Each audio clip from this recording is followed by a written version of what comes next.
Moi, c'est un mot fondamental. Est-ce qu'on lingare le sous? Si on lingare le sous, c'est comment? Non. Si on lingare le commis, oui. Amen. Donc, ça me là, c'est quoi? Tout tika miti manabiso na bokona Nzambe. Nzambe alobela biso molimo mosanto molimo na Nzambe eko kosunga biso et sorte que nyonso tokosala na bisika oyo nyonso tokoloba euta epa na Nzambe. Tosambeli na kombo Yesu Kristo. Seigneur Dieu de gloire, Père Tout-Puissant, nous te recommandons ces moments agréables. Seigneur, que toi-même tu puisses nous enseigner, que tu nous parles, parce que tu es notre Dieu.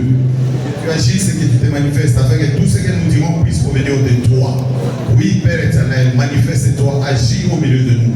Seigneur, nous voulons, c'est que quand nous allons quitter de ces lieux, Seigneur, que nous puissions avoir la solution à nos problèmes, que nous puissions trouver la réponse à nos problèmes. Oui, Dieu de justice, que tu te manifestes et que tu agisses, afin que ton Saint-Esprit touche quelqu'un ce soir pour qu'il soit libéré dans son couple.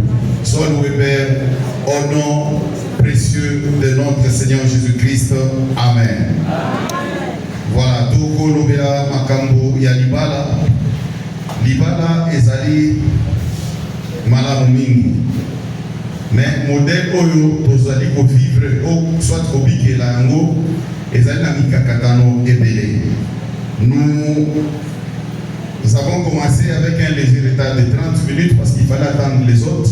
Donc supportez-nous un peu, mais on va aller quand même vite. Nous allons parler d'un couple heureux. Un couple heureux.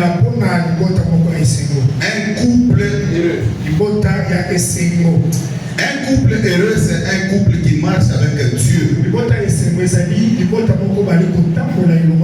Donc c'est Dieu qui gère ce couple-là.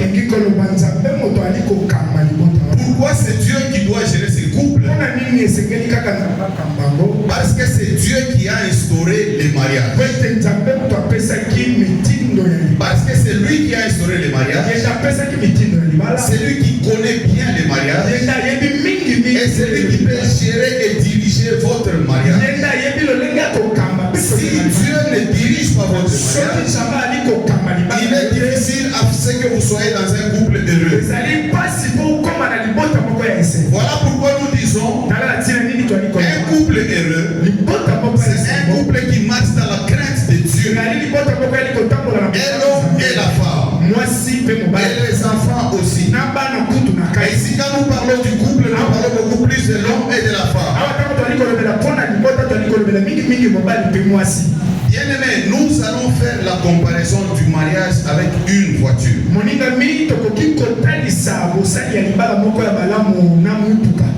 Une voiture, c'est un matériel. Cela ne veut pas dire que nous considérons la femme comme une voiture. Non, nous faisons juste une comparaison.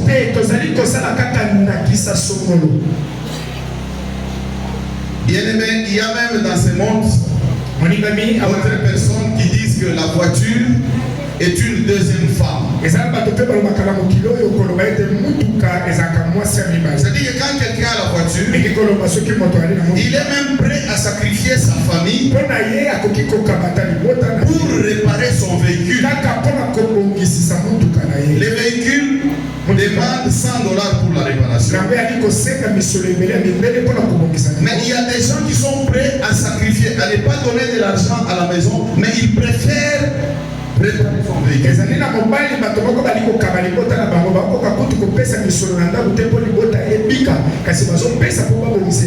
C'est-à-dire qu'il aime maintenant son véhicule plus que sa femme et sa famille.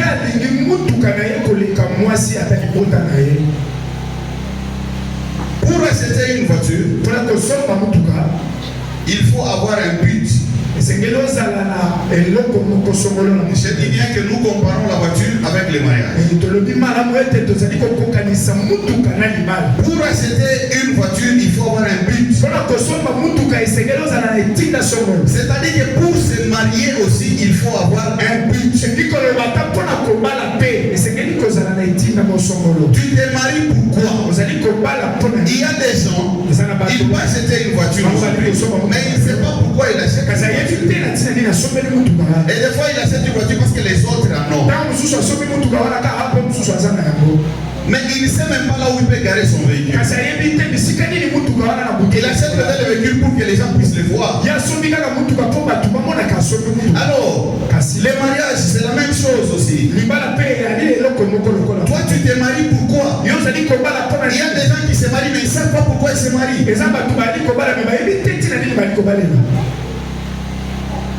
Il faut avoir un but. Tu te maries pourquoi? Parce que ton petit frère, ta petite soeur s'est mariée, alors tu dois aussi te marier vite. Parce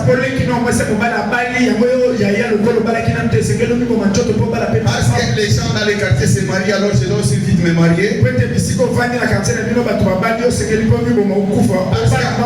Parce qu'on se moque de moi, alors je dois aussi me marier. Non, bien aimé, pour se marier, il faut d'abord avoir un but. Ceux-là qui n'avaient pas de but là, qui sont déjà dans les mariages, ils doivent comprendre aujourd'hui qu'ils doivent avoir un but dans leur mariage.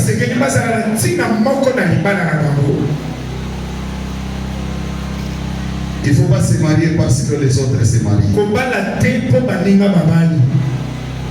C'est comme ça que quelqu'un achète une voiture, il ne sait même pas l'entretenir parce qu'il ne savait pas pourquoi il l'achetait.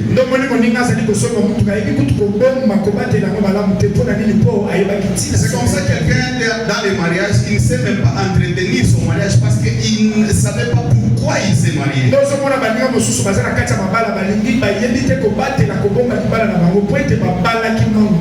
C'est comme ça que tu verras que l'homme est là-bas, la femme est là-bas. Donc, c'est parce qu'on n'avait pas un but.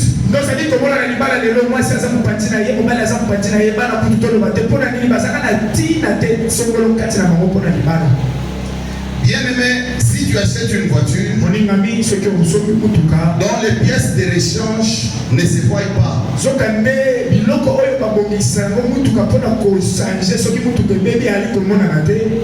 c'est un problème. C'est-à-dire que tu achètes une voiture, américain, pièce de rechange, c'est-à-dire et après quelques temps, les mariages aussi, c'est comme un homme. C'est comme un homme qui épouse une femme, qui demande, qui est cher vraiment pour son entretien.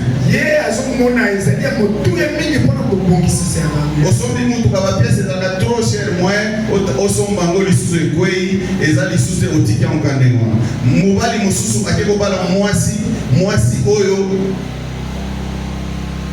entretien na ye eza cher makasi.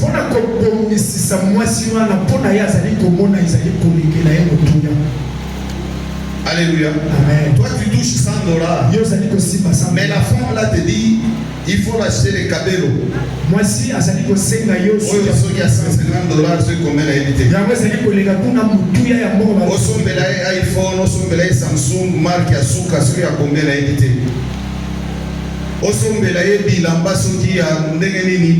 Donc des choses qui coûtent trop cher. Et c'est comme quelqu'un qui a acheté une voiture, la pièce de rechange ça trop cher.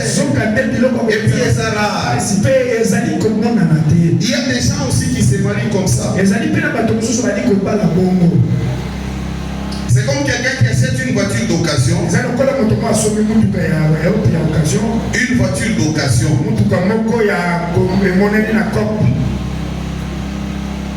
À chaque fois, tu dois t'attendre à des pannes.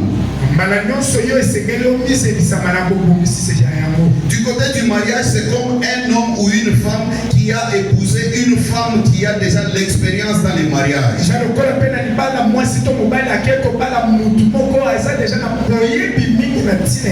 Une voiture d'occasion, donc on a déjà roulé avec la voiture. Un mariage comme ça, c'est-à-dire qu'un mariage dont tu vas épouser une femme qui a déjà l'expérience, ou un homme qui était déjà dans les mariages, qui a déjà l'expérience.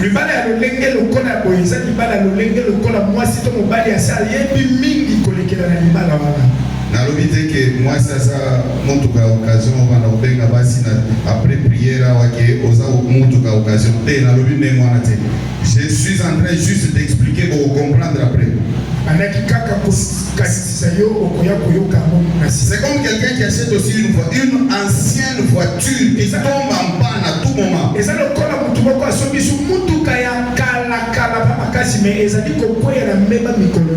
comme ça, c'est comme quelqu'un qui va épouser une vieille femme qui lui dépasse en âge.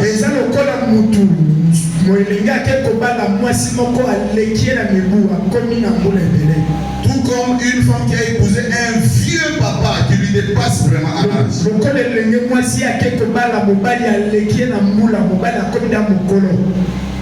Soit on te fait les cadeaux d'un véhicule,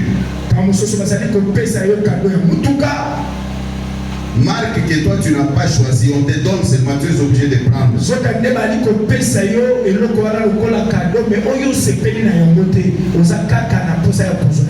C'est comme un mariage aussi dont on a fait les choix pour toi. Ou soit on a épousé une femme comme ça pour toi, on t'a envoyé, toi tu connais pas.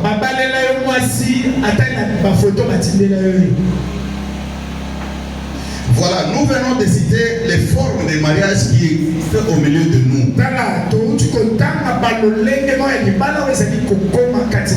C'est-à-dire qu'au milieu de nous, il y a des gens qui se sont mariés à des gens qui étaient déjà dans les mariages. Il y a de ceux-là qui se sont mariés à des grandes personnes vraiment. Il y a de ceux-là qui se sont mariés parce qu'on lui a forcé de prendre cette femme ou cet homme.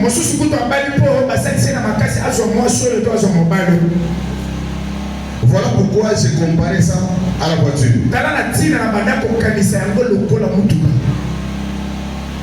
Tu vas épouser une femme qui te coûte trop cher dans l'entretien.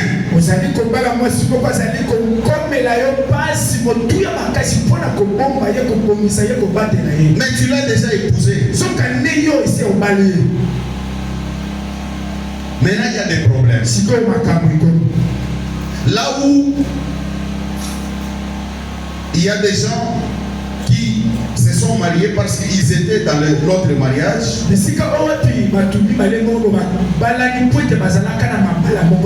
Peut-être qu'ils avaient vécu une très mauvaise expérience. Et des fois ça pèse sur eux. Ça commence à produire des problèmes. Toi tu as peut-être une personne vraiment plus âgée que toi. Il n'y a pas de compatibilité. C'est comme si toi tu choses numéro 8. Mais qui connaissent des problèmes dans les mariages. Si j'ai parlé de ces formes de mariage, ce n'est pas pour se moquer de celui qui s'est marié comme ça, l'autre s'est marié comme ça. Non. C'est pour dire que dans ces formes de mariage, nous rencontrons beaucoup de problèmes. Même celui qui s'est marié normalement, il trouve qu'il s'est marié correctement. Il y a aussi des problèmes. Mais bien aimé, je voulais dire une chose. Dieu, quand il a instauré le mariage, ce n'était pas pour que les gens puissent avoir des problèmes. C'est peut-être pour que les gens puissent vivre dans un couple heureux. Même si vous avez des problèmes, mais vous pouvez trouver la solution facilement. Parce que Dieu est en train de gérer votre couple. Voilà pourquoi quand on est dans les mariages, on doit respecter les directives de Dieu. C'est comme quelqu'un qui a une voiture. Il y a des vitesses. Si tu ne respectes pas les directives du fabricant, tu vas abîmer le véhicule. Les fabricants disent que tu vas commencer avec premier mort, première, deuxième. Toi, tu commences avec premier mort, quatrième.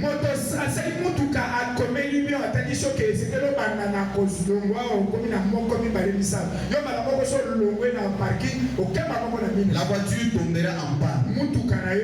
C'est de la même façon aussi avec les mariages. Dans les véhicules, il faut respecter même les kilométrages. Tu es en train d'aller, tu vérifies même les tableaux de bord pour que tu ne dépasses pas. Les fabricants ont dit tu vas rouler jusqu'à 60 km. Mais toi tu vas aller jusqu'à 100, 130, 140. Tu risqueras de faire l'accident. La même chose avec les mariages. Si on respecte les directives du fabricant pour le véhicule, on doit aussi respecter les directives de Dieu pour les mariages. Parce que c'est lui qui a instauré les mariages. Dieu a dit des choses à l'homme, il a aussi dit des choses à la femme. Et il a dit comment est-ce qu'on doit se comporter. Bien aimé, voilà pourquoi nous devons suivre tout cela. Si nous ne savons pas suivre tout cela, nous risquons d'avoir des problèmes dans les mariages. Et voilà pourquoi nous avons des problèmes dans nos foyers. Parce que nous ne suivons pas les directives de Dieu.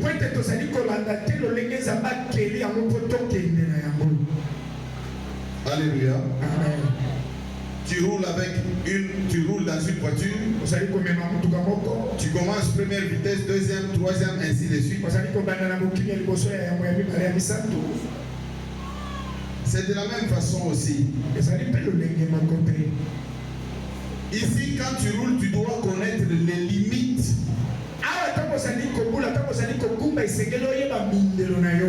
de vitesse. Que tu ne peux pas dépasser. Même les kilométrages. La même façon dans les mariages aussi. On doit connaître les limites de l'homme et les limites de la femme. Si on ne connaît pas les limites, ça sera un problème. Même quand on parle, on doit savoir que non. Là, je vais atteindre maintenant les limites de mon mari. Je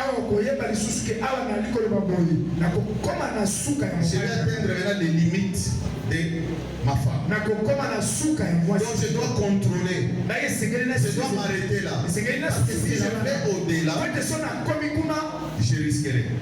Et c'est voilà pourquoi il y a des bagarres même dans les mariages. Parce que les gens ne savent pas respecter ou ils ne savent pas contrôler les limites de part et d'autre.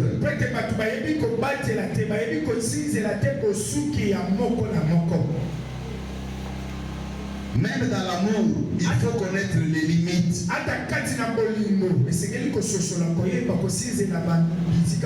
Même dans l'amour, dans la chambre, il faut connaître les limites.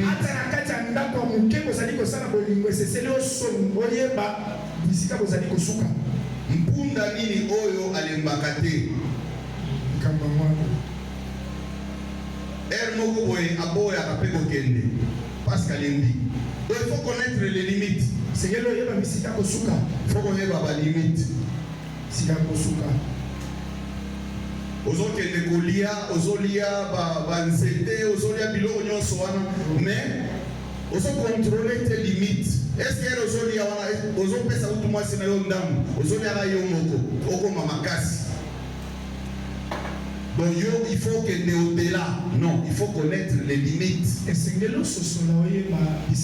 y a des fois des problèmes dans les mariages à cause des choses comme ça.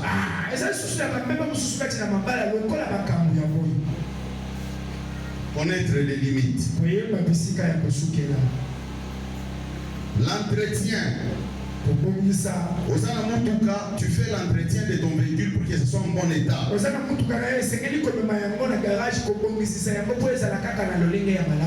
faudra du côté du mariage entretenir aussi ton mari, entretenir aussi ta femme.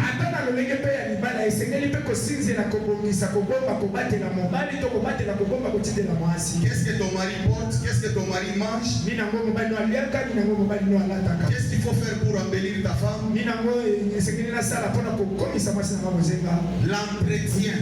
Quand tu as une femme, il faut savoir l'entretenir. Quand tu as un homme, il faut savoir l'entretenir.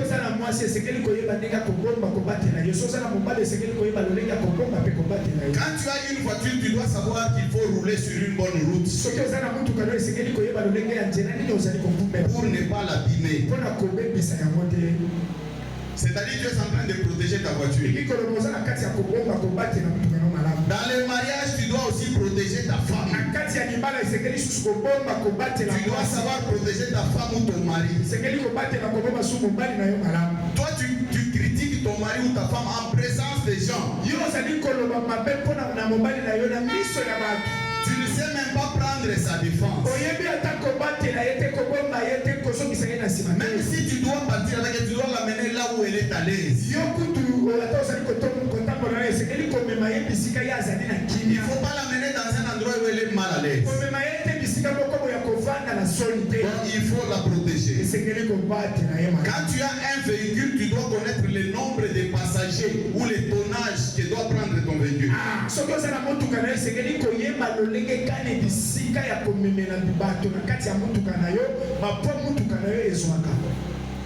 Du côté du mariage, tu viens de te marier, tu amènes la femme dans ta famille. Il y a beaucoup de gens.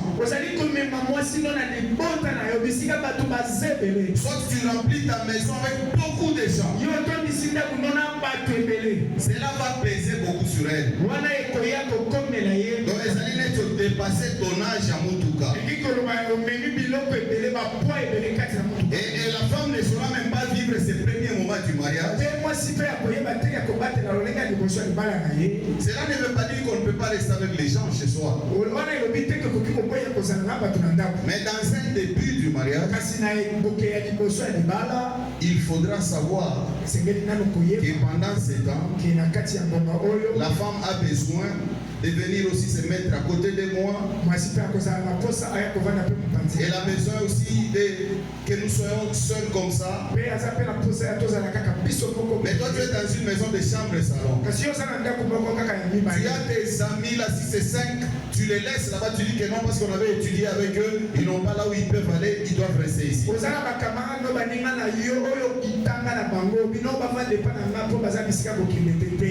Ça va peser beaucoup sur ta femme. Les carburants dans les véhicules. Il faut mettre les carburants dans les véhicules.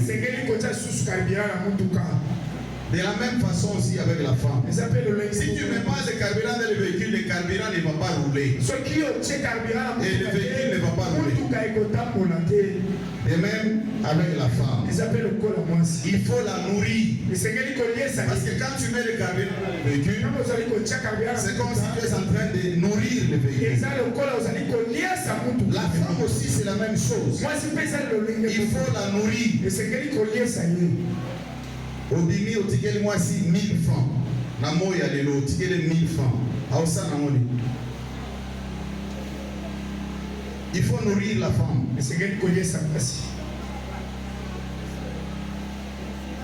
Tu dois aller aussi. On ne demande pas aux gens plutôt d'aller seulement dans des restaurants là, chers ou quoi. Non, il y a des restaurants, même avec 10 000 francs. 10 000 francs, vous pouvez aller avec votre femme, 10 000 francs. Ok, vous sommes shawarma. Vous avez la sécurité, vous sommes shawarma, vous fandi, vous solo là et tout ça, ça fait du bien. Si vous n'avez pas 10 000 francs, vous avez tout ça la promenade, vous allez au tambola, vous sommes bonbon mi balé. Vous sommes bonbon, vous sommes tambola.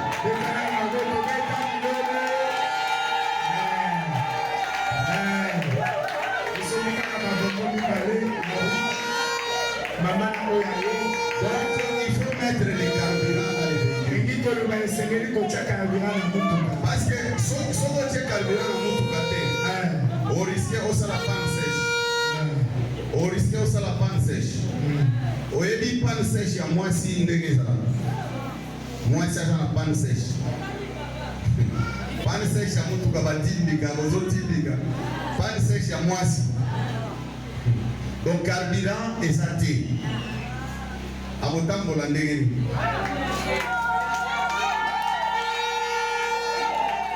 Écoutez, même Moutou, aussi on a Moutou, à Matina Moutouka, pas de sèche. Moi, Moutouka est un bolé, ça t'est, Bazotini Kamoutuka, yo Fanny Nagacha Moutouka, Oyo et les Nyamo Moutouka.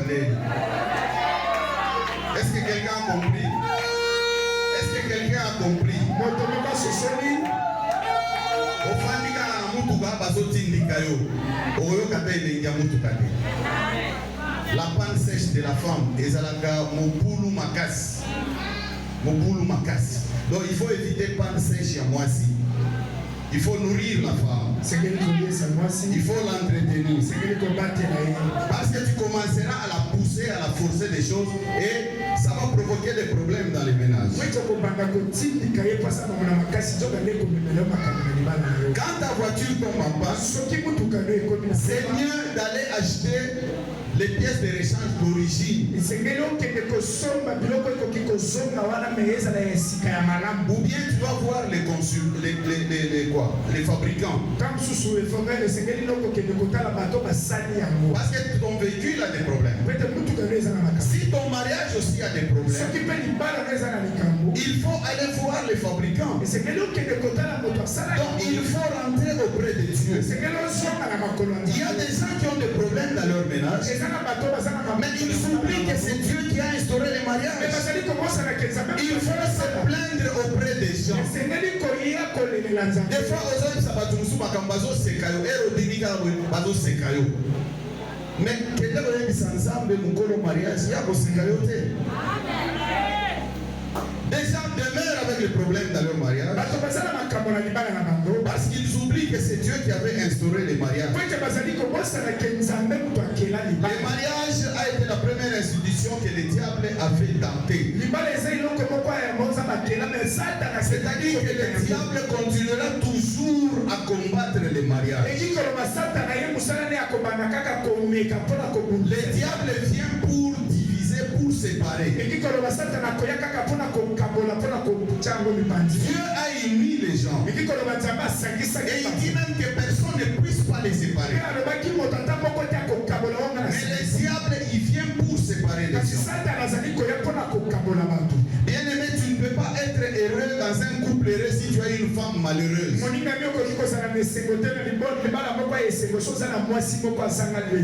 Tu ne peux pas être aussi heureuse dans un couple là où l'homme est malheureux.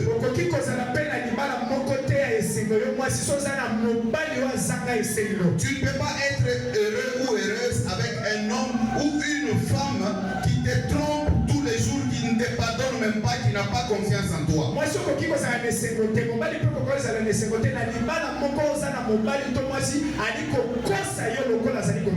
qui n'a pas de moment d'intimité avec toi. Quelqu'un qui te critique même partout. Donc il te sera difficile d'être dans un couple heureux de cette façon. Bien aimé, tu peux épouser un homme ou une femme.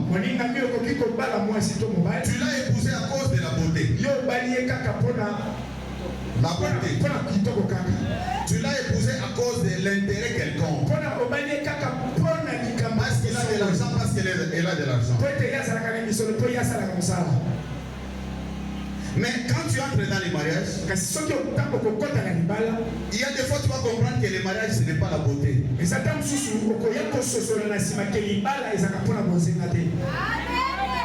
Donc ce n'est pas dans un intérêt quelconque là où tu peux dire que non, voilà, je vais trouver un bon mariage. Le mariage, c'est les caractères. Le mariage, c'est le comportement. Le mariage, c'est l'éducation.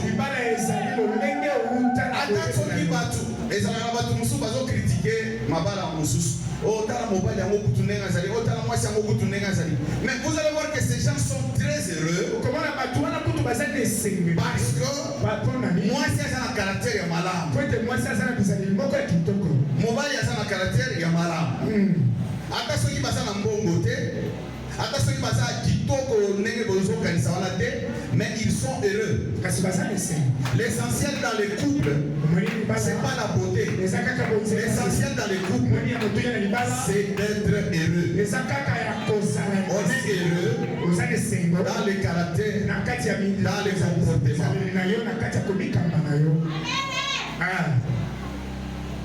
Donc voilà pourquoi nous voulons vous aviser et vous avertir que bien aimé, nous ne pouvons pas perdre notre temps inutilement à vivre difficilement dans notre couple. Aujourd'hui on doit se décider pour que cela s'arrête, parce qu'on se fait du mal inutilement. On est en train de perdre le temps inutilement. Cet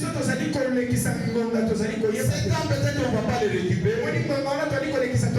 Dans les mariages, il y a des choses que tu peux vivre si tu as 30 ans. Il y a des choses que tu peux vivre si tu as 40 ans. Il y a des choses que tu peux vivre si tu as 50 ans. Et ainsi de suite. Toi, tu es en train de faire passer tout ce temps ici inutilement. Laisse-moi te dire, au ciel, il n'y a pas les mariages. Tu es en train de perdre ton temps inutilement au lieu de vivre heureux. Des discussions inutiles.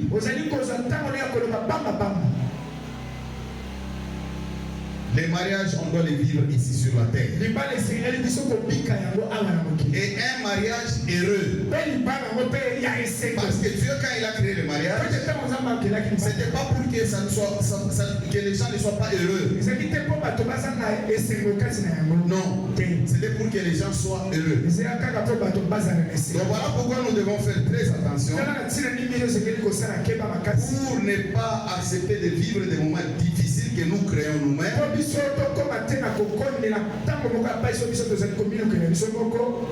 Pourquoi on doit continuer à obéir au diable? Le diable n'a pas instauré le mariage. Les gens sont en train de continuer à obéir le diable dans le mariage. Voilà pourquoi il y a des problèmes. Mais si nous sommes là aujourd'hui, c'est pour que les gens quittent les couples malheureux en couple heureux. C'est-à-dire que les problèmes que vous avez tous les jours ici, vous devez comprendre que vous devez maintenant vous décider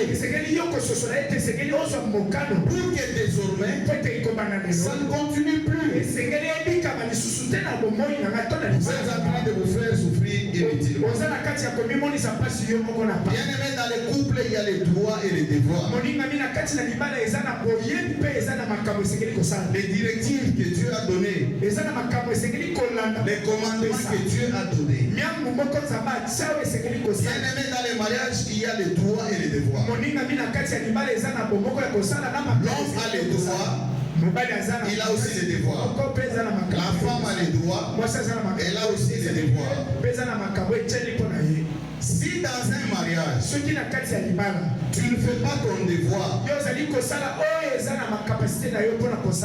ne réclame pas aussi les droits.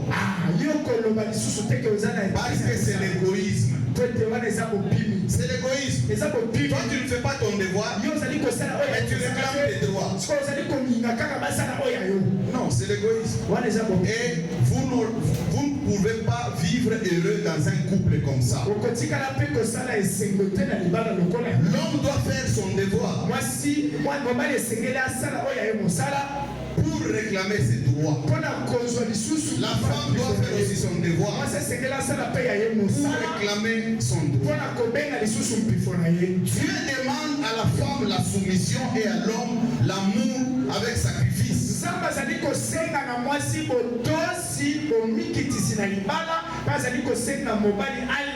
Nous allons lire le premier verset. Ephésiens chapitre 5. Nous allons lire le verset 25, le verset 28, le verset 23. Nous commençons, et 33 plutôt. Nous commençons avec le verset 25 qui dit ceci. Marie, aimez vos femmes comme Christ a aimé l'Église et s'est livré lui-même pour elle. C'est ainsi que les maris doivent donc aimer leur femme. Pourquoi ils doivent aimer leur femme? On nous dit qu'ils doivent les aimer comme leur propre corps. Car celui qui aime sa femme s'aime lui-même. Il reste que chacun de vous aime sa femme comme lui-même et que la femme respecte son mari. Amen. Dieu a dit alors qu'il doit aimer sa femme comme Jésus-Christ a aimé l'église. Cet amour-là, ce n'est pas le fait de dire seulement le soir à sa femme, oh non, Nalingio, oh non, Nalingio, parce que ça n'est pas le malamu, parce qu'à Peso est le malamu, Nalingio. Non, Nalingio c'est dans les actes. Ici, Jésus-Christ ne nous a aimé seulement ne nous a pas aimé seulement par les lèvres. Jésus-Christ a montré son amour envers nous par les actes. Voilà pourquoi il est mort sur la croix en sacrifice pour nous démontrer cet amour. C'est cet amour-là que Dieu nous demande, nous en tant qu'hommes. L'amour des sacrifices. Ozaka na benye moko bino yo sukoza na nzala olobi na mwasi na yo zoaka kalia na yo yo moko se sacrifier. Juste un exemple. Donc tu dois te sacrifier pour ta femme. Il y a des choses qu'on se sacrifier, mais pour ta femme. C'est comme ça que ozali komi boya ko sala ta masumu ko kende ko kabasi mususu ko sala biloko nyonso na pona mwasi na yo. Tu te sacrifies. C'est-à-dire que tu dois aller chercher de l'argent pour nourrir ta femme. Même si le travail là est dur et difficile, mais tu te sacrifies. C'est dans les actes que ta femme va comprendre que tu l'aimes. Et alors Dieu dit encore que l'homme doit aimer sa femme comme son propre corps.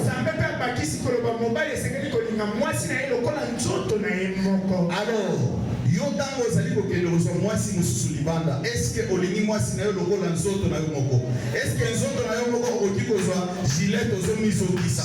Eske nzoto na yo ofandi ozomisala pasi yo moko ozomibeta bien obengi bato babeta yo? Parce que eloko oyo osalaka ezali neti ozobeta mwasi na yo, ezali neti ozozokisa ye. Alors kozokisa ye donc ozomizokisa yo moko, eske yo okoki komizokisa yo moko? C'est-à-dire qu'il y a des gens qui ne comprennent pas que dans les mariages, on doit suivre ce que Dieu nous demande de faire. Tu dois aimer ta femme comme ton propre corps. Comment tu aimes ton corps?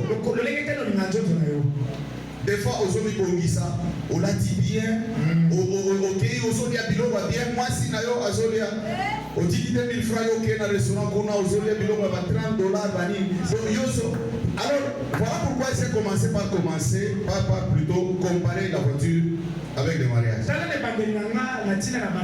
que tu es entré dans le mariage, tu es entré dans le mariage, tu ne sais pas pourquoi tu es entré dans le mariage. Et voilà pourquoi tu commenceras à faire ces choses. Mais si tu connais le but, tu sauras que si je me marie, ce n'est pas pour faire du mal à ma femme. Si je me marie, c'est pour faire du bien à ma femme. Parce que ma femme, c'est moi. Dieu a dit alors d'aimer la femme avec un amour de sacrifice. Tu dois aimer ta femme comme toi-même. Si tu ne suis pas cela, c'est un problème. Laissez-moi vous dire encore.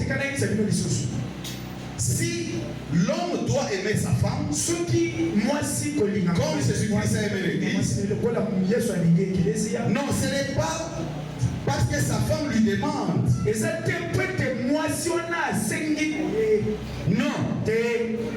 Quand tu dois aimer ta femme, tu l'aimes d'abord parce que tu respectes la parole de Dieu.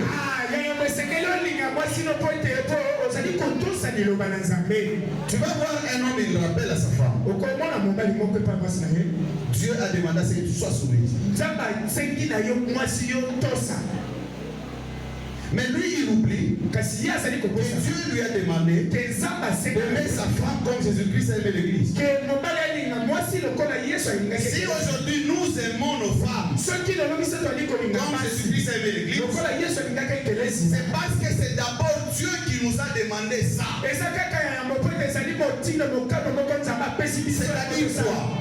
Si tu n'aimes pas ta femme comme Jésus-Christ a aimé l'église, c'est-à-dire que tu es en train de pécher. Les gens croient que péché au fini kakamotu, au saliboye. Non, si tu n'aimes pas la femme, ta femme à toi. Regarde bien ton couple. Si tu n'aimes pas ta femme comme Jésus-Christ a aimé l'église, tu es en train de pécher.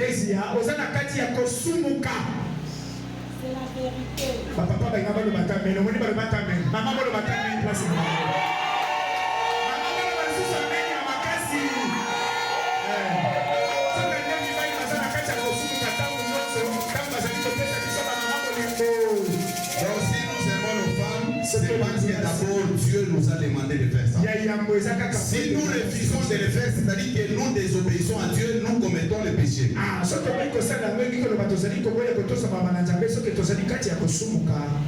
Alléluia. Aimer sa femme, c'est savoir d'abord que c'est un commandement du Seigneur. C'est se sacrifier pour sa femme. C'est prendre soin de sa femme. C'est honorer aussi sa femme. Ephésiens chapitre 5 à partir du verset 22 jusqu'au verset 23. La parole de Dieu nous dit ceci. Femmes, soyez soumises à vos maris comme au Seigneur. Soyez soumises à vos maris comme au Seigneur. Car le mari est le chef de la femme, tout comme le Christ est le chef de l'église. Si la femme doit être soumise à son mari, d'abord c'est parce qu'elle doit obéir au commandement du Seigneur. C'est-à-dire une femme qui n'est pas soumise à son mari, elle est en train de pécher. Elle est en train de pécher. C'est-à-dire qu'elle n'obéit pas à la parole de Dieu.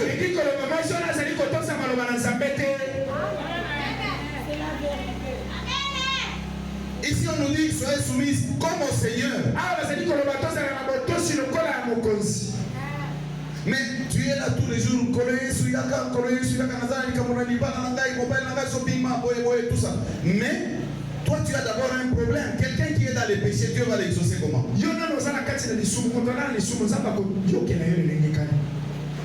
Si tu n'es pas soumise, tu es en train de pécher.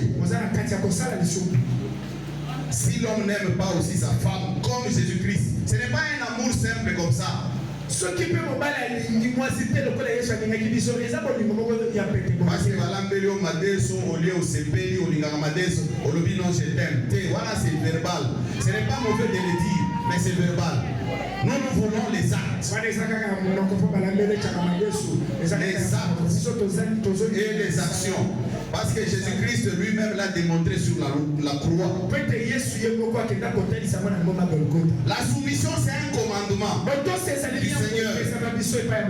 La soumission, c'est considérer son mari comme son chef.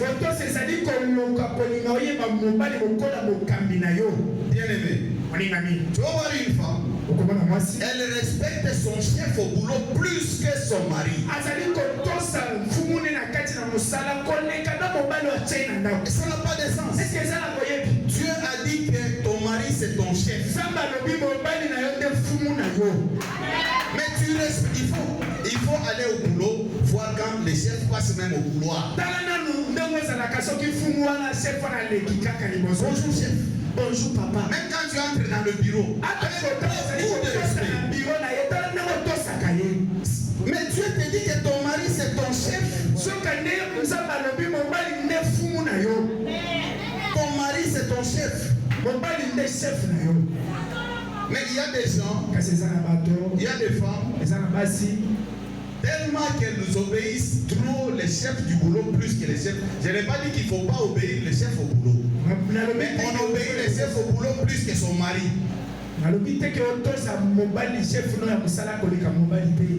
Alors, en ce moment-là, donc on dirait au bali qu'un chef non à mariage, parce qu'il y a des chefs. Tu dois respecter ton mari. La soumission, c'est prendre soin de son mari en tout. Mobali azondima ozotala ata bilamba alati te ozotala tate donc eza na balabala nde bazokende kokorige oyebisa ete ebongisa koto oyo elamba oyo eza na tasi oyo.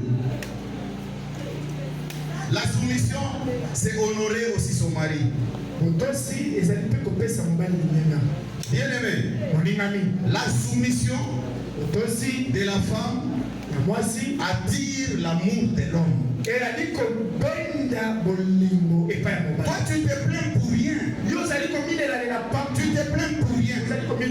Ton mari ne t'aime pas. Regarde un peu bien. Est-ce que toi tu es soumise?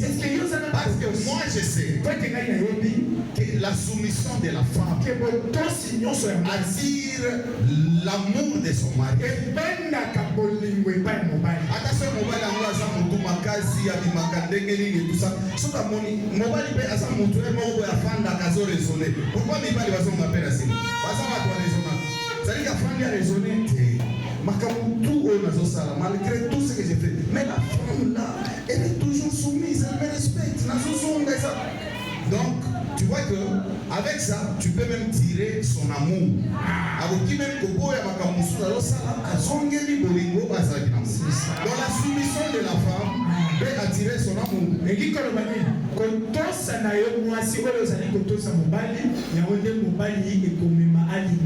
Tout comme l'amour de l'homme.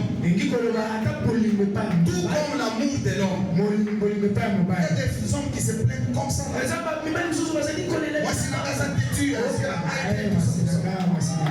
Commence par lui montrer l'amour. L'amour des sacrifices.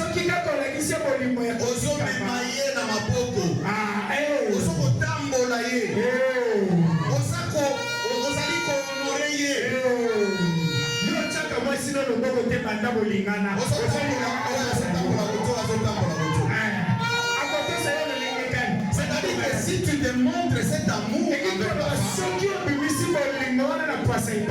même si elle n'est pas soumise, je crois que cet amour va attirer la soumission. Parce que tu vas créer quelque chose en elle. Elle cherchera aussi à faire ce que tu attends d'elle. Alléluia. 1 Corinthiens chapitre 7 verset 3. Que le mari rende à sa femme ce qu'il lui doit et que la femme agisse de même envers son mari.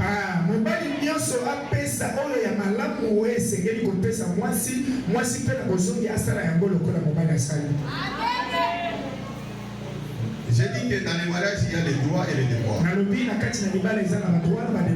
Ici, on dit que l'homme donne à sa femme ce qu'il doit à sa femme. Et la femme aussi doit donner à son mari ce qu'elle doit donner à son mari. Toi, Toi, tu es un homme, tu connais ce qu'il faut donner à ta femme. Ta femme aussi connaît ce qu'elle doit te donner. Si vous vivez dans un couple heureux, l'homme doit donner à la femme ce qu'il lui doit, et sa femme de même. Alléluia. Ici, nous avons des gants. Nous avons des gants. C'est-à-dire, il y a des choses qu'on ne peut pas dire ici. Parce que ça, on a organisé une réunion de couple. Il y a même des fiancés et autres. Mais il y a une réunion qu'on va organiser seulement pour les mariés. Seulement pour les mariés. Là, on n'aura pas de gants. Alléluia. Amen. Donc l'homme doit à sa femme ce qu'il lui doit. Et la femme aussi.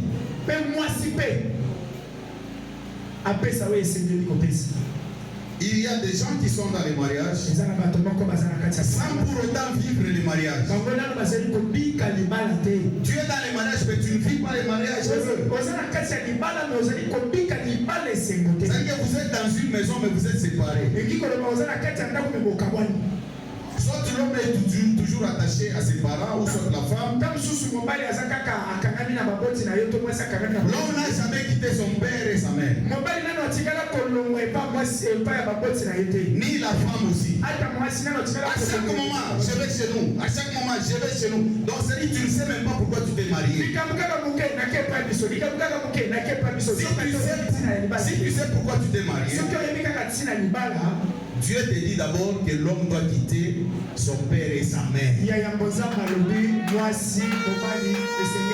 s'attacher à sa femme. Et les deux deviendront une seule chair. C'est-à-dire que quand tu te maries, tu peux aller rendre visite aux parents. Et tu peux parler tous les jours. Comment tu vas vivre un couple heureux? Ton mari rentre à la maison, il s'est précipité.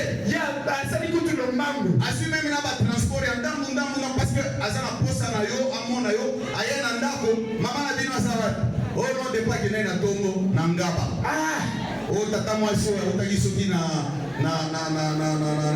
kikwit ayaki. Donc na esemonyo sazaki nango ici tout comme la femme aussi kola mwasi pe kakomi boye wapi papa la bino wapi baina ba camarade na yawa alobi ya koleka na matete kotala ba parents na ye. Mais moi je ne savais pas. Donc si vous voulez vivre un couple heureux, bien-aimé, vous devez éviter toutes ces choses.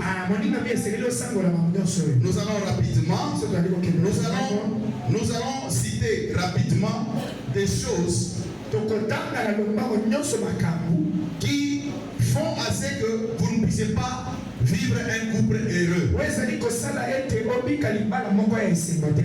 Des choses qui affectent votre amour dans les mariages. Les versets, nous allons les donner, vous allez écrire parce qu'on n'a pas de temps. Vraiment, on a commencé en retard. Les premiers points, c'est les mensonges. Ephésiens chapitre 4, verset 25.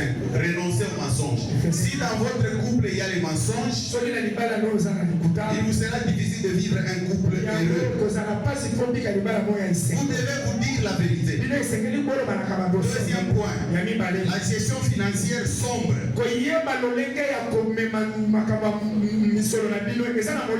L'homme cache son salaire à sa femme et la femme fait aussi de même. Troisième point, des rapports sexuels non satisfaisants, à sens unique ou bien inexistant. Ça, on aura développé prochainement. Vous allez lire 1 Corinthiens chapitre 7 à partir du verset 4 jusqu'au verset 5. Quatrième point, 5 fois au téléphone. Les téléphones avec des mots de passe. téléphone no bakota na message. Mais comment vous voulez vivre un couple heureux au moment où vous démontrez que vous avez épousé votre téléphone? De toute façon, vous soignez le téléphone, vous soignez le mobile ou bien moi si c'est-à-dire que le téléphone,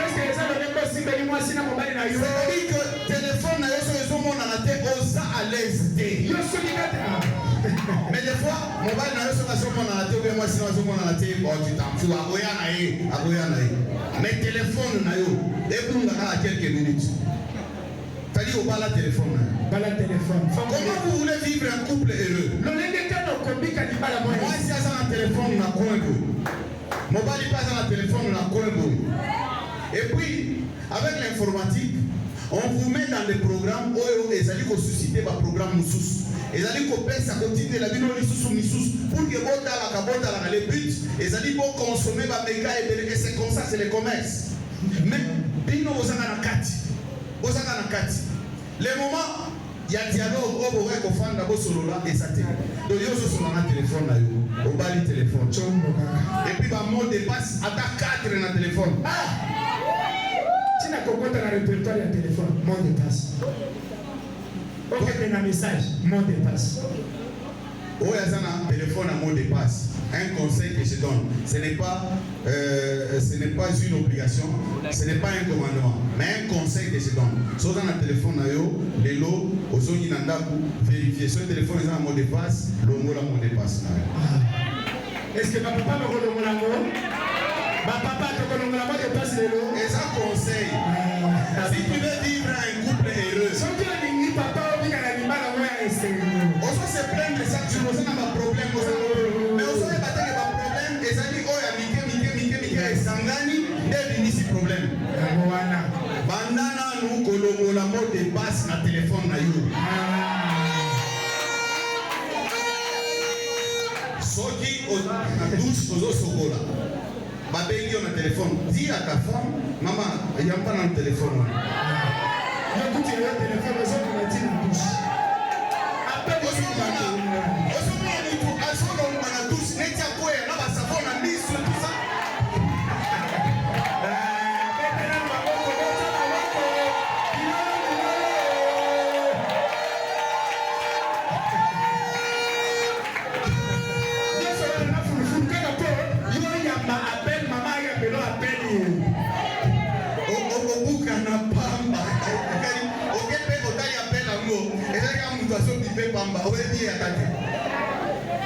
La femme doit laisser aussi son mari répondre à son téléphone. Téléphone na yo, moi si vous avez un mot de passe. Je peux m'amatika na téléphone papa ya makapeti. Ya yo téléphone papa ya maka. Bon, peut-être que vous avez peut-être besoin de bango bien. Ils sont toyé dans informatique. Mot de passe parce que vous tient un mot pour que mutu akotate. C'est-à-dire que yo ozo boya moi si na yo. Alors, à ce moment-là, donc il y a une séparation entre yo et moi si. Donc, oza mutu mon côté. C'est-à-dire que na epandeli déjà bo désobéir na makambo ensemble de moi si na mobali basa mutu moko. Oyo nzamba lobi mobali faut linga moi si na lokola ye moko. C'est-à-dire yo ke ko tia mot de passe. Donc ozo ensemble que malgré biloko mususu mais oyo ngai naza yete. C'est ça que tu dis. Mais vous savez, la femme, ça n'a pas de problème, tout comme la femme. Longola mot de passe na téléphone na yo. Il y a des moments, sans téléphone, vous pouvez vous décider. Nous sommes là sans téléphone. Vous tirez votre téléphone à peu près, vous allez sur la macan. Vous savez, les diables, c'est comment séparer les gens. Ça faut utiliser ma niveau juste pour vous séparer, vous éloigner de Dieu et vous éloigner de votre couple. C'est-à-dire que il y a nos téléphone les gens dans ma cambo, il y a bien et na ya mabe. Mais diable azali ko exploiter mingi makambo ya mabe pour que vous la concentrer et séparer bino. C'est comme la télévision et tout ça. Au moins moi si je suis dans la série nae, moi va sur la exacte. Moi va sur la match nae, moi va sur les exacte. C'est ça le problème. Ça c'est le diable. wana satana bana ngolongola mot de passe na yo bandana nukolongola so longoli mot de passe te papa ko bana ko se plaindre te mama ko bana ko se plaindre te ba mama soki mama e ko se plaindre botuni na ngobi est-ce que téléphone na yo ça na mot de passe so ka lobi oui ko yebisa bandana ngolongola mot de passe soki papa e ko se plaindre botuna e na téléphone no ça na mot de passe so ka lobi ça mot de passe ko yebisa longola mot de passe.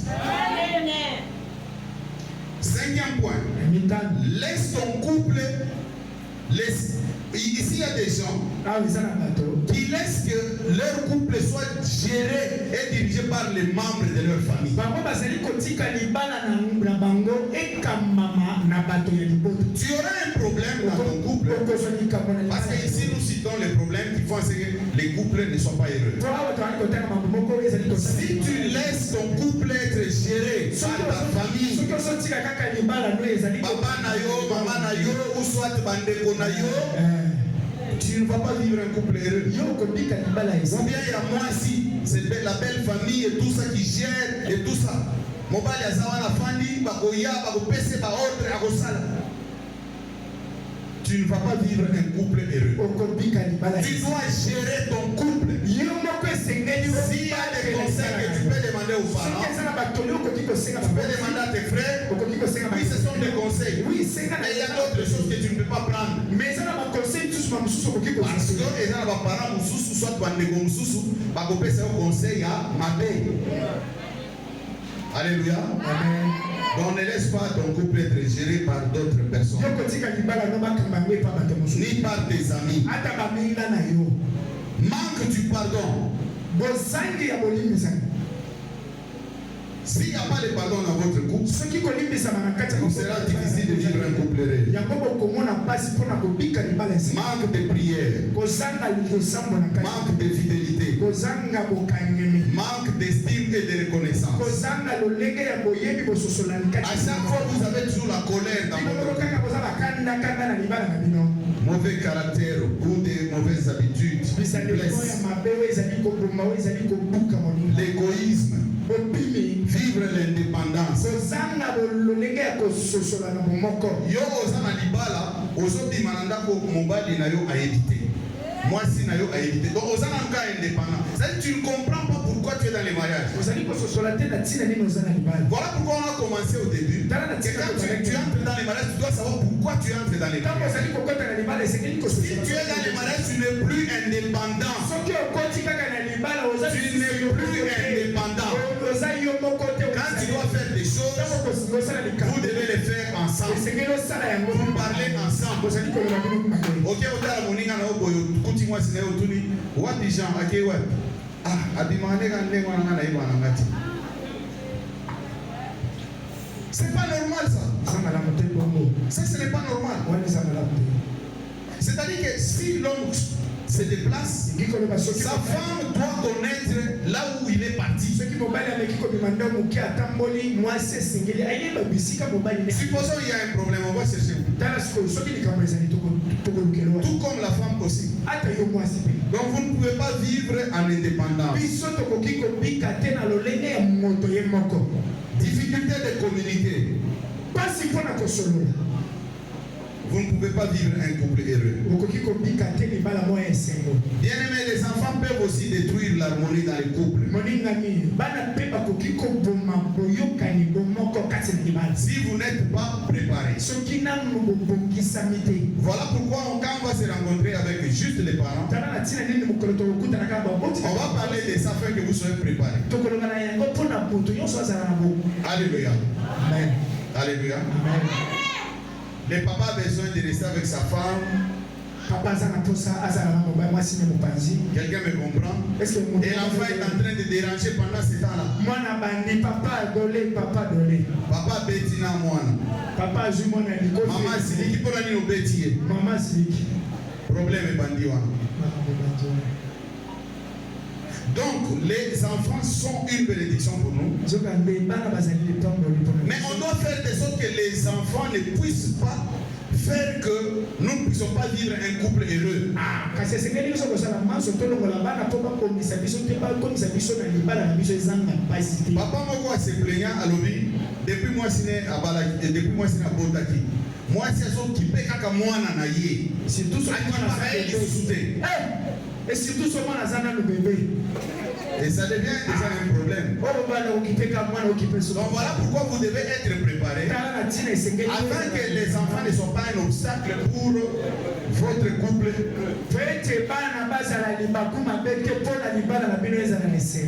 Alléluia. Donc vous devez savoir comment vivre quand vous avez aussi des enfants. Pour que vous soyez heureux. Nous allons citer aussi rapidement les points qui font à ce que vous soyez dans un couple heureux. Les choses qui augmentent encore l'amour dans les couples. Premier point, c'est dire la vérité et ne rien se cacher. Deuxième point, considérez d'abord l'intérêt de l'autre. Troisième point, remettre le corps à son propriétaire. Vous allez lire dans 1 Corinthiens chapitre 7 à partir du verset 4 jusqu'au verset 5. Là on dit que la femme n'a pas autorité sur son propre corps.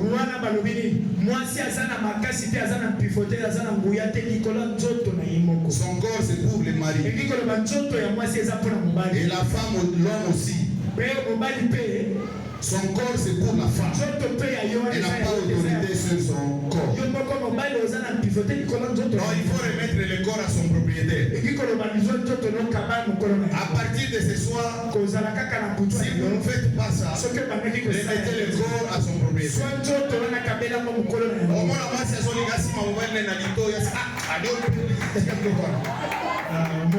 Biloko akala.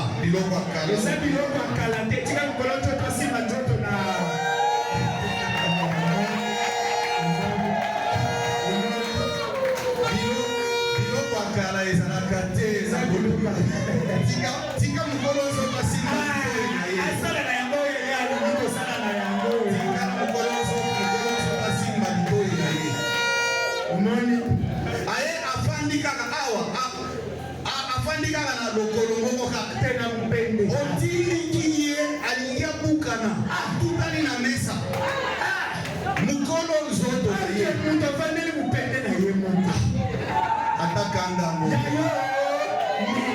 Ce soir commence à remettre le corps à son propriétaire.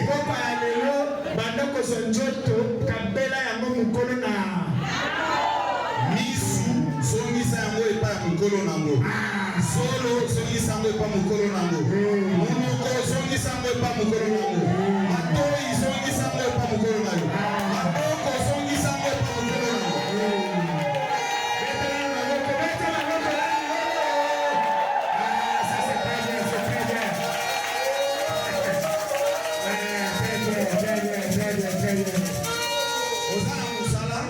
Ma collègue à Moussala, aux autres, ça va câlin. Vous avez déjà mon français, ils ont dit bien câlin.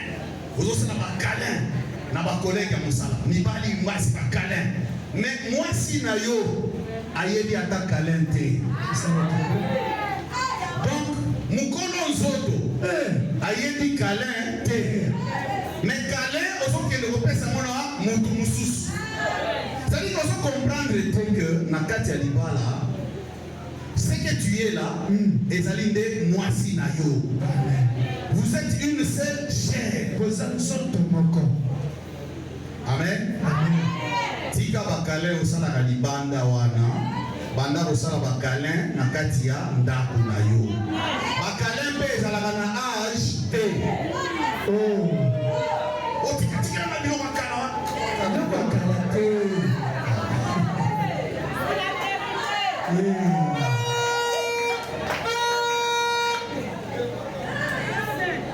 Quatrième point, c'est respecter mutuellement. Il faut se respecter. Vous allez se respecter pour vivre malam. Cinquième point, avoir le dialogue.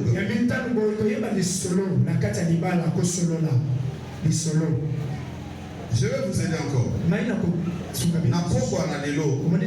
Dialogue est en couple na bilote parce que vous se comprendre bien. Napoko ananelo, ceux qui bosongi, mobile a son papier, moi c'est pas son papier. Hein? Donc moi si a comment biloko oya mona ya mabe sur mobile na ye. Comment biloko nyonso ya mabe. Siko comment pe biloko ya malamu oyo monaka. Moi si pe mobile pe a commis biloko mabe oyo monaka. Et pas moi c'est a commis pe ya malamu. Hein? Sucré, ça y a 500 francs, il y a 1000 francs. Vous avez des sucrés aux fans. Vous avez un papier naïe, après c'est mobile. Vous avez un papier naïe, après c'est moi. Et ça, criminalité. Makambo kanda et ça wanate. Vous avez un couple et makambo kanda et ça te. Makambo ko intimider mutu et ça te. Et ça dit que vous avez un couple. C'est-à-dire que ceux qui ont bon ici, makambo oyo ngana mona mabe, tokoza malamu. Oyo osala pe malamu, c'est-à-dire que na lingina c'est que continuer lisusu bana kosala mboka. Alléluia. Amen. Alors si tu fais l'exercice on a été, c'est-à-dire que tokotika la kaka na makambo oyo ngana mona ya mabe, mais moyen ko changer ça te. Alléluia. Donc faites quand même cet exercice-là. On appelle dialogue, nakati nandako, vous serez un couple heureux. Amen. Septième point, avoir la tendresse dans la parole et dans les actions. Huitième point, avoir la confiance envers l'autre. Mot de passe, so vous avez un mot de passe, donc vous avez la confiance dans moi si na yoté. Donc vous avez la confiance dans mobile na yoté. Il faut que vous ayez un mot de passe. Neuvième point, c'est faire des compliments. Yo ça là va compliment car il pas va collègue à Moussa. Oh tu es très bien habillé, tu es très bien habillé. Mais moi si na yo otikala boye bisaye.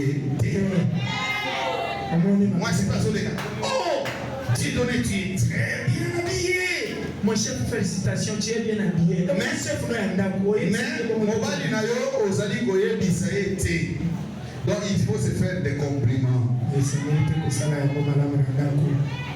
Réaliser les projets ensemble. Faire la prière ensemble et surtout avant de dormir. Parce que la paix que vous cherchez dans le couple là dépend de toi.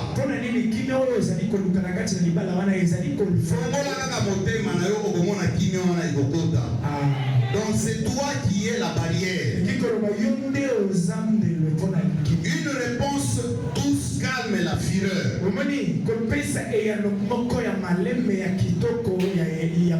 Proverbe chapitre 15 verset 1er.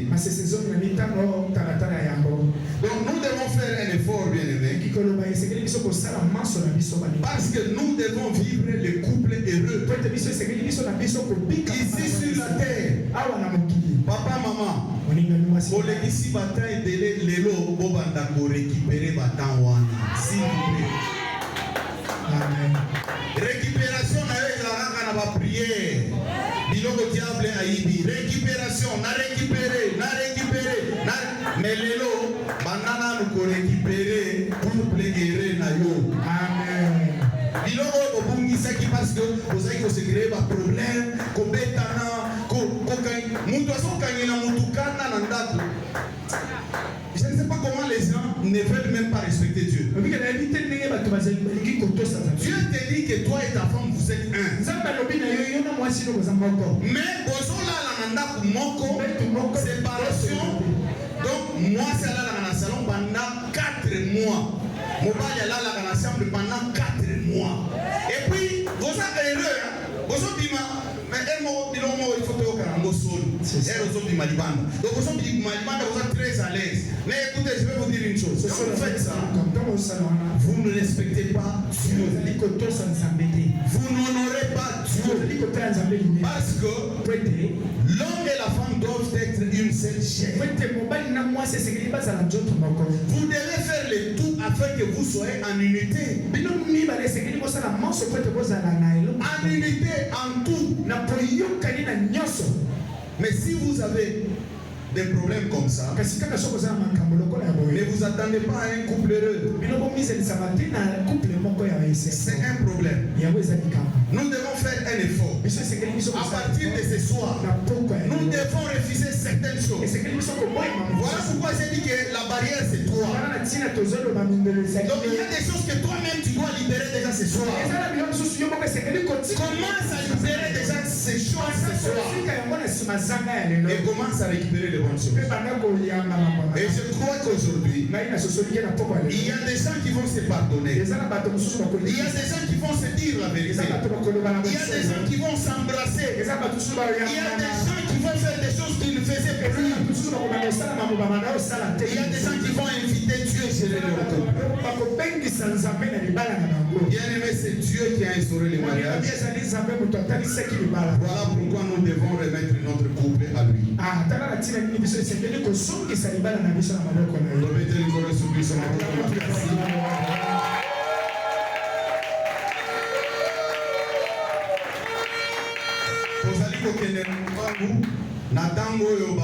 son protocole, nous nous excusons parce que le courant a fait vraiment défaut, sucré des fois en malité, mais le temps que nous avons les cas, biso tozali ko répondre na ba question. Ba maman ba pesa ki ba question na bango, ba papa ba pesa ki ba question. Tozali ko kende noki parce qu'il faut aussi ça avant. Dommage que ba toi qui un peu en retard. To bandina na ba question ya ba papa. Je vais parler en lingala pour aller vite. To bandina question ya ba papa. Question à liboso. Ba papa ba lobi, est-ce que l'homme peut aider à 90% ses frères et sœurs, à 10% sa femme, vice versa? Les autres disent libala ezalinde camarade ndeko nangai agoti kalaka ndeko nangai. Voilà. Donc awa lobi que est-ce que mobali il faudra asunga libota na ye à 90%. Donc asunga mingi libota na ye koleka mwasi na ye. Question à liboso. Tozali ko répondre. Tolobi awa okoki ko comparer mwasi na yo na mobali na yo te. Mwasi na yo na libota na yo te. Donc mutu na mutu aza na place na ye. Place ya famille na yo ezali, place ya mobali na yo ezali. Mais il faut comprendre que avec ta famille, tu n'es pas un. Mais avec ton mari ou avec ta femme, tu es un. Donc il faudra comprendre que aujourd'hui, s'il y a des choses que tu dois privilégier, c'est d'abord dans ton couple, sans pour autant oublier ta famille. La vérité, c'est de localiser. Au moment où moi, si na yo, azolia fufu na maya mungo. Et ça n'a sens mon côté. C'est-à-dire que mobali oyo ayebina noté que moi si na ye azali ye moko. Soki mutu aye kopesa conseil ya bandoki ya boyebi soki libala ezaka camarade yebisa elongwa kuna na ba conseil ya bandoki. Wana eza conseil ya bandoki. Nzambe moko alobi mwasi na mobali bakoma mutu moko. Mais ozokende ko diviser bango, ozali koyebisa bango ke libala ezaka camarade. Omoni ke yonde agent ya diable oyo bazali ko utiliser pour na ko diviser bato. Mutu ya ye na ba esprit ya ndenge wana lobela eke na kolanda makambo na yo te. Mobali na ngai ezali ngai. Deuxième question. Si vous avez une femme à la maison et son petit frère vient la menacer ou la tabasser en ta présence, pouvez-vous laisser sans intervenir parce que ça ne te concerne pas, c'est leur famille. Alors, comprendre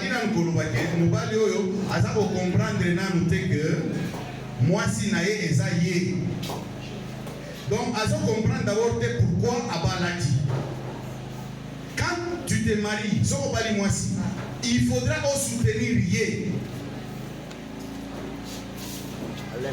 Il faudra oser à la sécurité na Yé. mobali oyo accompagne nanu teke soko bali donc olongwe libota na yo okomi na mwasi na yo obalani bokomi libota moko. Un mari doit sécuriser sa femme parce que soki bazofinga mwasi na yo donc bazofinga yo, soki bazobeta mwasi na yo donc baza kobeta yo. C'est-à-dire que soki ndeko mwasi na yo aye na ndaku na yo aza très à l'aise akoti abandi kobeta mwasi na yo, c'est-à-dire aza kobeta yo. Makambo famille na bango eza lisusu te, soko obali mwasi wana aza lisusu ya famille wana te. Amen. Amen. Tu dois prendre la défense de ta femme. Tu ne peux pas accepter de menacer mwasi na yo na ndaku na yo parce que ta femme c'est toi. C'est comme si on te menace toi, c'est comme si on te frappe toi. Troisième question. Est-il commode qu'une femme injurie son mari à la portée de tout le monde, voire même sortir dans la rue, commencer à crier voleur parce que le mari a utilisé son argent à son insu et que le mari a reconnu son erreur, elle n'écoute pas, la femme n'écoute pas et continue toujours à saboter. Donc, à valorer que mwasi akoki kofinga mobali na ye parce que azaki kosala soit mombongo na ye mobali azwi mbongo wana utiliser. Alors mwasi abandi kofinga ye muyibi azofinga ye na miso ya batu abimiti libanda bazopekisa ye azoyoka te. Mwasi na yo akoki kofinga yo te. Donc mwasi azali wana pona kofinga mobali na ye te. Soki azofinga mobali na ye, c'est-à-dire azali komifinga ye moko. Lokola mwasi moko boye baswanaki na mobali na ye akoti na chambre tellement que baswani makasi abimbona kosukisa ya koti na chambre ake koluka sous-vêtement moko ya mobali ya kotoboka ya salite abimisi libanda alobi tala mobali ya soba tala sous-vêtement na mais sous-vêtement mobali yonde faut sokola moti ozobisambwisa yo moko ozobisambwisa sous-vêtement mobali fo yonde osokola ngo siko ozobisambwisa yo moko bamama oyo basokola basous-vêtement mibali na bango te lelo bokende kozwa obanda kosokola. Nasolola na papa moko boya yebisi ngai alobi mwasi asokola sous-vêtement na ndenge nini biso tomesani na ndenge na biso asamba soki nake nasokoli mai nga moko nazwi sous-vêtement nanga nasokoli tika sous-vêtement na yo mwasi akosokola ngo ya pas de problème. Soko bimisi yango ndenge wana donc omisambwisi yo moko. Donc mwasi akoki kofinga mobali na ye te. Mwasi oyo azali soumise na mobali na ye azali korespecte ye ata soki likambo ezali bakosolola akobanda kofinga ye te. Kofinga ezali mabe. Quatrième question. Est-ce que ce couple peut réussir les mariages et leur vie? Dans les couples dans lesquels la femme ne veut pas soutenir son mari dans les projets en disant que si tu auras beaucoup d'argent, c'est pour toi et ta famille. Bon, nazali ko tanga ngoka ne ba komela kingai ya pobolo batenga ne na bon. Alors, mwasi evengeli sunga mobali na ye na ba projet. Donc mobali d'abord il faut abanda ko expliquer ba projet et pas mwasi pas oyoza na ba projet ba kosolola ensemble. Makambo koloba keso réussir na ba projet ezali pona libota na yo sali ke na yo mwasi okoti na libala oyebi te libala ezali nini. Donc tu ne comprends pas. Soki bozali déjà na ndako na bino donc mobali asi alongwe na famille na ye yo pe aussi olongwa na famille na bino donc makambo tu bozosala eza ya bino na bana na bino tokokana bien yo okoki kolinga ndeko na yo plus que mwasi na yo te plus que mobali na yo te nayebi te soit ozosala semblant parce qu'il y a des choses que tu dois faire avec ta femme que tu ne peux pas faire avec ton frère ou ta sœur. Alléluia. Donc, nous devons comprendre que celui qui est dans la carte de Libala, tozali moko. Oh, tozali kozwa. Quand bien même que diable peut attirer par makamunae mibeko, ok, au sein de mariage de séparation de biens, mariage non, bana nanzambe va ça mariage de communauté de biens. C'est-à-dire biloko nyonso ezali abino. Yoso za na kati na biso ça qui mariage de séparation de biens. Nous avons pris ce conseil, zonga la commune. Il y a la possibilité de changer. Zonga la commune pour changer makambo. Na peut-être ça qui amo oyeba kité. Si vous avez vous êtes dans un mariage à communauté, il y a plutôt séparation des biens, c'est-à-dire que vous n'êtes pas un. C'est-à-dire que vous comprendre donc commencez par aller changer cela à la commune. Dernière question, il y a papa Balobi. Comment je peux avoir une femme qui ne partage pas, voire même les fous et tout ça? Moi si Esengeri Akaba. Parce que elle osali ko kaba, ne osali ko attirer bénédiction na kati ya ndaku na yo. Attention biloko eza muke banda ko kabola, batu baye bolie. Eza biloko te batu baye oke ko bomba ngo na sembetu. Banda ko na biso pe bampuku basala. O bomba abo empuku pe aleki wana. Ali erozo bimisa na nzala nyonso, okuti mpuku asialie. O ba demo te. Ba demo baza wana te. Eza makambo ko kaba. Amen. Toke kota ba mama balobi awa liboso ba komi masanga. Mobali soki azolangwa. Est-ce que ça bien? Eza bien te, eza mabe makasi. C'est mobali azolangwa. Ndenge mobali alobaka na ngai na bima na ye avant mariage. Est-ce que ça malamu? Eza malamu te, eza mabe makasi. Yo ko bima na mobali te avant ki abala yo te. Mobali ndenge wana za mobali mabe. So mobali azosenga yo makambo ndenge wana va libala za mobali mabe. Il faut oser la herbe kota na libala. Pourquoi les hommes sont-ils infidèles? Oui, bien sûr, mais c'est pas tous les hommes qui sont infidèles. Mais bao baza infidèle au beta été. Au contraire, herbe banda bakanda kanda oko empirer lisusu. Parce que mobile a olingaka approuvé. Donc eloko malamu awa ezali d'abord le sambo. Mukolo mariage ezali nzambe. Yo fukama. Nakamwaka mwasi azali na kondima ke mobile azali na kondima ke nzambe akopese musala. Azali na kondima ke nzambe akopese libala. Azali na kondima na makambo ebele. Mazali na kondima te ke nzambe akoki kobongola motema mobile na ye. Ça c'est un problème. Donc ceux qui ont déjà na mobile na ngwana ozana kati ya libala yango to banai na ebandeli tozo comparer mutu kana nini c'est à dire oyebi te obalaika na ngwana. Oui, tu te retrouves maintenant dedans. Cela ne veut pas dire que tu es sacrifié parce que obalaki oyeba kité. Oui, obalaki oyeba kité, mais maintenant il faut oyeba pour que on vivre couple heureux. Amen. C'est-à-dire que ceux qui ozali na ba problème ya ndenge wana banana ko sambela ngana yebi na ba témoignage ya basi oyo mibali na bango basala ba makambo ngana yebi kutu mobali azui na voisine aboti ne kutu na mwana mais moi ça azo sambela mobali atika mwasi wana asundola na mwana mabondeli. Donc il faut croire que Dieu est capable. Biso bisika tozo suka wana Dieu est capable de le faire. So on est jeune, ce que ça na ça na parce que ezali partie en zoto na yo. Donc eza mobali na yo. Ça ne sert à rien d'aller commencer ya ko bunda ko swana. Moi si moko boya bini ya ko bumisa mbanda. Azongi basi ba beta e bazokisi na bozokisa ye. Siko yebisanga ozuni. La meilleure façon, c'est de revenir auprès de Dieu parce que c'est lui qui a instauré les mariages. Balobi awa, pourquoi les hommes prennent l'alcool aussi Tolobi? Parce qu'on se prostituer par mibali ou infidèle, il y a un Tolobi. Pour s'embêler, pour zalaper, au tali, est-ce que vous êtes soumise? Cela ne veut pas dire que Tolobi seulement c'est soumise de mobala de malibanda te aux sumuka. Donc il faudra oluka ndenge nini okoki kobanda kosolana ye kosambela nzambe akosunga yo.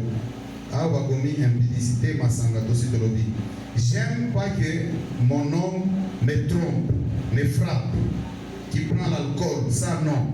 Il doit me respecter, il doit aussi connaître Dieu. Parce que si tu as un mari qui ne connaît pas Dieu, qui connaît Dieu, tu as tout. Oui. Mibali ya bobeta basi eza mabe makasi. Soko zobeta mwasi donc ezali neti ozomibeta yo moko. Mwasi azali parti na yo donc okoki kopeta ye te yo olangwaka masanga tika kolangwa masanga parce que même ere ozokende kosongisa monoko epa mokolo monoko nasolwa masanga wana akoki mpe koboya yango. Amen. Oyo comprendre. Un homme impudique, menteur, ivrogne, méchant, en tout cas j'aime pas. Oui, tozi koloba makambo nyonso oyo mibali bazali kobima libanda bazali kokende kosala makambo nyonso oyo bazali kokoma musika na Nzambe. Donc ezali pasi mingi soki Yesu aye akokuta yo wapi akokutoka na makambo wana. Imagine toi, moi si azali kokota lola yo azali kokende lifelo parce que yo moko ndozo lukango eza mabe yesengeli totika biloko wana. Est-ce que c'est bien de vivre avec un homme comme ça? Non. C'est-à-dire tu vas vivre aux années nakati nandako mais ozali kosambela. On dit pas que si on dit ici non c'est que oboya non.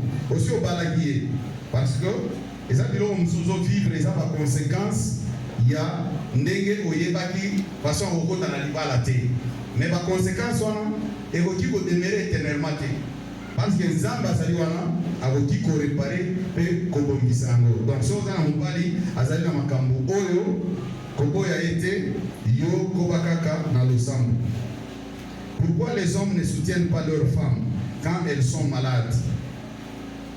Donc ça dit que mobali oyo a évité que yena mwasi na baza mutu moko. So mwasi no azobela c'est-à-dire yo pe ozobela. C'est-à-dire que mwasi no azobela yo tiki yo ke otambola. Oke otambola pe na ba camarade na yo. Ye azozanga ta mutu akopesa mai ya komela. Oza mobali mabe donc ozali kotosa ka Nzambe te. Soki mwasi na yo azali kobela zala pembeni na ye. Pourquoi les hommes n'achètent pas les habits et le soulier à leurs femmes? Donc, mobali oyo a évité que moi si na ye baza mutu moko. Yozo boya osombela moi si na yo bilamba. Osombela ka nani?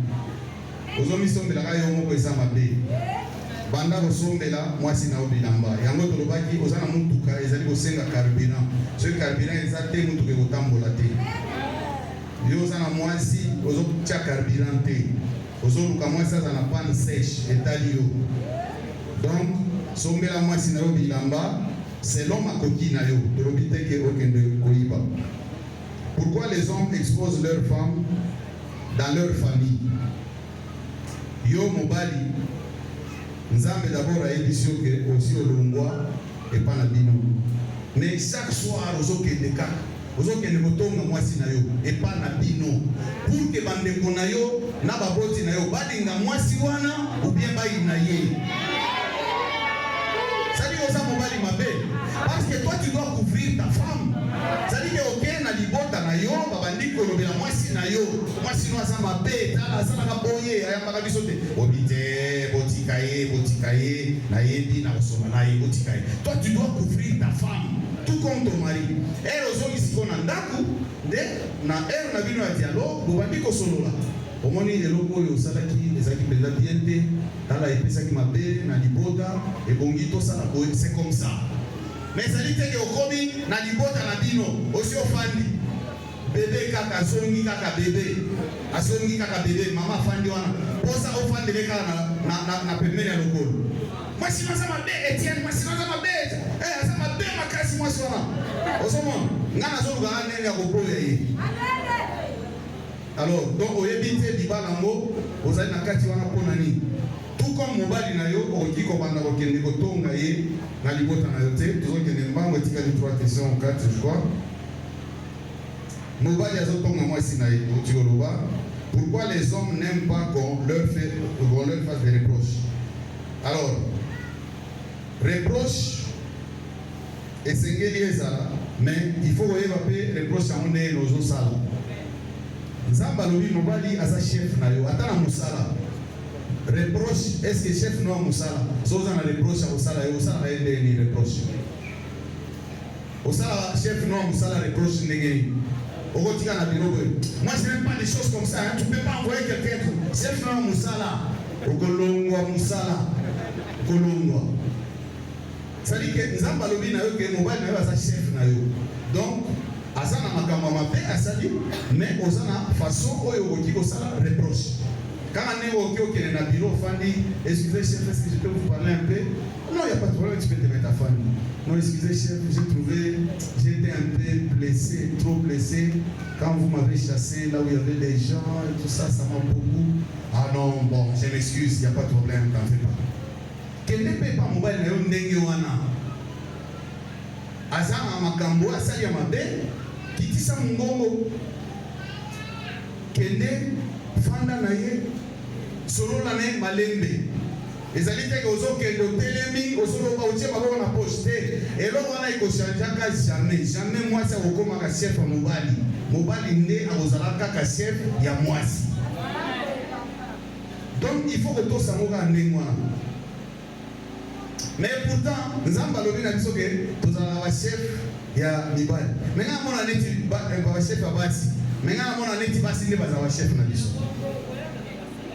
Parce que biso tozo se sacrifice tozo la biloko kapo na bango. Donc c'est comme ça, non? L'amour. C'est-à-dire que ceux qui osent tosa mobile na yo, yepé akotosa yo. Pourquoi les hommes préfèrent aider seulement leur famille? Te papa, to tu kolobawa. Yo na libota na yo, oki koboya libota na yo te. Papa na yo azali, mama na yo azali, babotaki yo, baza baboti na yo. Bandeko no mibali bazali, bandeko no basi bazali. Kosunga bango, okosunga bango epekisami te. Mais yo oki kosunga famille na yo te koleka mwasi na yo na bana na yo. Ozofutela leki no minerval mwana na yo azosome. Eza mabe makasi. Eza mabe makasi. Donc, il faut que d'abord libala ezali nini avant osala makambo wana. Na sepelaka te mobali agangela nga liboso ya bato. Oui, mwasi oyo lingi ogangele liboso ya bato te. Nga nazali na musala camarade na nga moko azwi telefone. Azogangela mwasi na ye. Soba na yebisaka yo nini? Kizengi. Oyo biloko alobi na fandi nano na kati musala. Era silisi na langi esiko na pembe na tuni ekasi. Tu parlais à qui? On a oué ça Julie. La Julie qui ta femme ou bien la ma femme? J'ai dit non, papa. C'est pas comme ça. Et puis misala on a ezaki ba bureau mais eza à ciel ouvert. Ba tutu bazoyoka. Mais c'était ta femme. Donc, comment il va te passer quand tu as libala, zoé baté libala, et ça, nini. Tu ne peux pas faire ça à ta femme. Tout comme la femme ne peut pas faire ça à son mari. Question à Souka. L'homme donne à sa femme 2 francs par jour pour la ration, en disant je n'ai rien. Mais il aime toujours Ndanga. Ndanga, bon, je ne sais pas c'est quoi.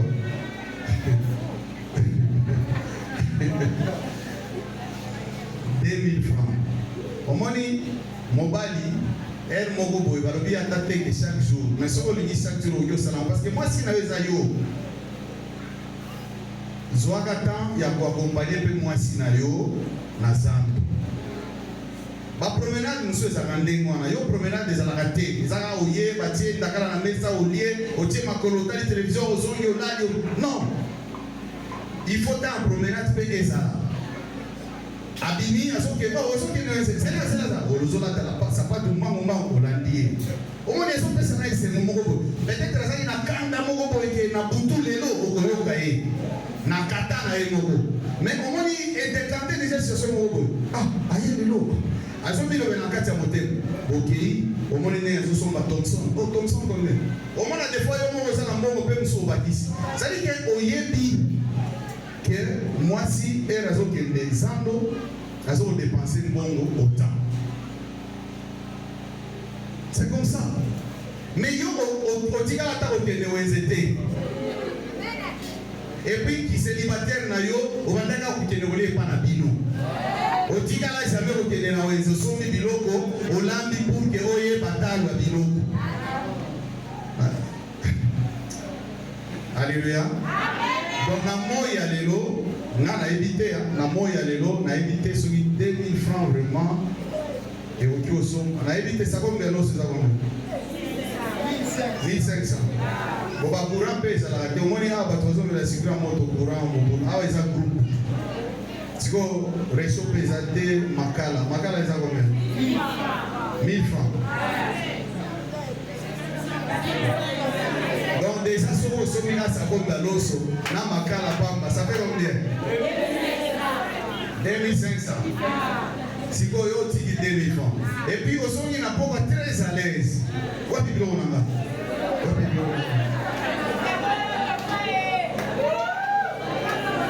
Je sais que nous passons des moments difficiles, mais et c'est à un moment difficile aux passer, moi si na yo pe ayendi yango. Yo salaire na yo moi si ayeba kati. Moi si ayeba salaire na yo te. Sikoyo elle aussi tikele 2000 francs. Asa pe mutu. Aboki pe goroba. Non, donc peut-être ça na mbongo belé tout ça. Aboki pe ko soupçonner. Donc yo ne au permettre au tindiki akene na kosumuka. Parce que aux en vérité té. Mais si on a un salaire na yo, ça veut dire que bafuta na yo fait 1000 francs. Au PC 2000. Parce que 2000 on a ezana batu mususu au lieu que vous fanda na on a 2000 on a boso mbata sakomba lo. C'est le fils que journée on a bolier. Na ezana ngo. Mais au lieu ndenge on a oyebi que effectivement mobile nanga asana mote.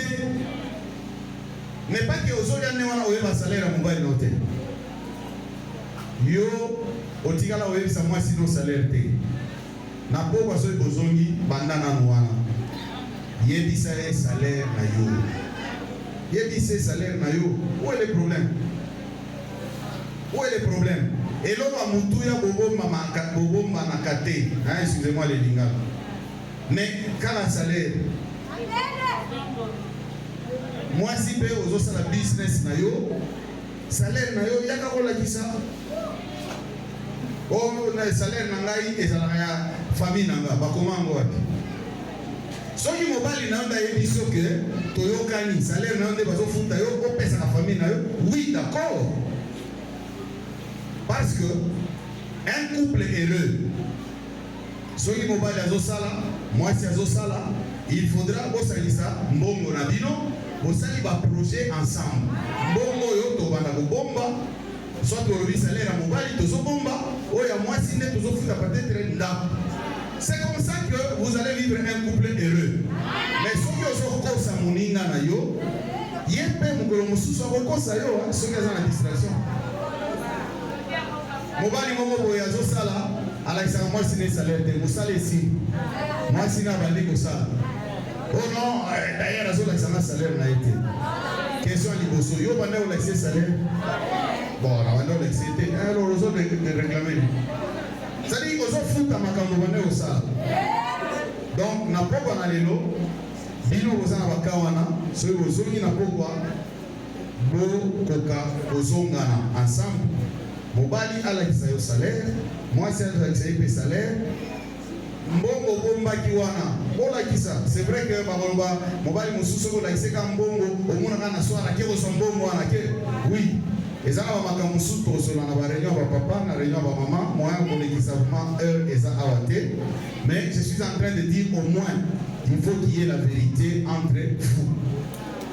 Soki ba projet ezali il n'est pas dit que so la ici moi sinon salaire c'est-à-dire que biloko nyonso ata oyo décider oyo osala moté non vous pouvez vous faire boyokani. Des fois, c'est que moi, si on a mon parti à salaire, moi, tout ça, il y a mais essaie de la faire comprendre. De sorte que ma communion se pose là, il y a Koyokana. Amen.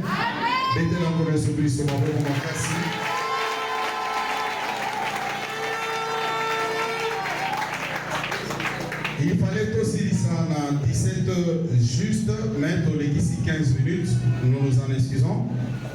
On ne justifie pas que Batouko va être en retard, mais bon, on a essayé un peu d'attendre Batouko comment pour que tout banda.